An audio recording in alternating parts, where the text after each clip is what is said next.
بسم اللہ الرحمن الرحیم۔ سورہ نمل۔ عظیم اور دائمی رحمتوں والے خدا کے نام سے۔ تاسین۔ یہ قرآن اور روشن کتاب کی آیتیں ہیں۔ یہ صاحبان ایمان کے لیے ہدایت اور بشارت ہیں جو نماز قائم کرتے ہیں، زکوٰۃ ادا کرتے ہیں اور آخرت پر یقین رکھتے ہیں۔ بے شک جو لوگ آخرت پر ایمان نہیں رکھتے ہیں، ہم نے ان کے اعمال کو ان کے لیے آراستہ کر دیا ہے اور وہ انہی اعمال میں بھٹک رہے ہیں۔ انہی لوگوں کے لیے بدترین عذاب ہے اور یہ آخرت میں خسارہ والے ہیں۔ اور آپ کو یہ قرآن خدائے علیم و حکیم کی طرف سے عطا کیا جا رہا ہے۔ اس وقت کو یاد کرو جب موسیٰ نے اپنے اہل سے کہا تھا کہ میں نے ایک آگ دیکھی ہے اور عنقریب میں اس سے راستہ کی خبر لاؤں گا یا آگ ہی کا کوئی انگارہ لے آؤں گا تاکہ تم تاپ سکو۔ اس کے بعد جب آگ کے پاس آئے تو آواز آئی کہ بابرکت ہے وہ خدا جو آگ کے اندر اور اس کے اطراف میں اپنا جلوہ دکھاتا ہے، اور پاک و پاکیزہ ہے وہ پروردگار جو عالمین کا پالنے والا ہے۔ موسیٰ، میں وہ خدا ہوں جو سب پر غالب اور صاحب حکمت ہے، اب تم اپنے عصا کو زمین پر ڈال دو۔ اس کے بعد موسیٰ نے جب دیکھا تو کیا دیکھا کہ وہ سانپ کی طرح لہرا رہا ہے۔ موسیٰ الٹے پاؤں پلٹ پڑے اور مڑ کر بھی نہ دیکھا۔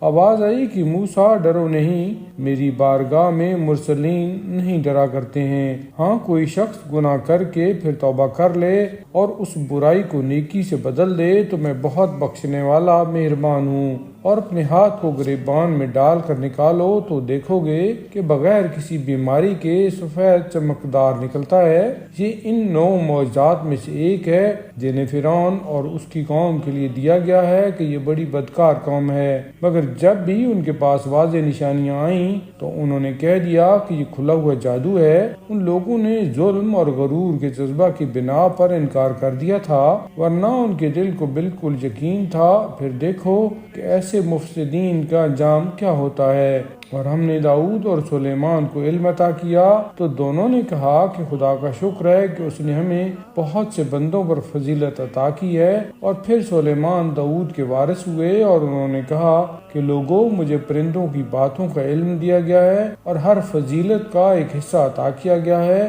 اور یہ خدا کا کھلا ہوا فضل و کرم ہے۔ اور سلیمان کے لیے ان کا تمام لشکر، جنات، انسان اور پرندے سب اکٹھا کیے جاتے تھے تو بالکل مرتب منظم کھڑے کر دیے جاتے تھے، یہاں تک کہ جب وہ لوگ وادی نمل تک آئے تو ایک چیونٹی نے آواز دی کہ چیونٹیوں سب اپنے اپنے سوراخوں میں داخل ہو جاؤ کہ سلیمان اور ان کا لشکر تمہیں پامال نہ کر ڈالے اور انہیں اس کا شعور بھی نہ ہو۔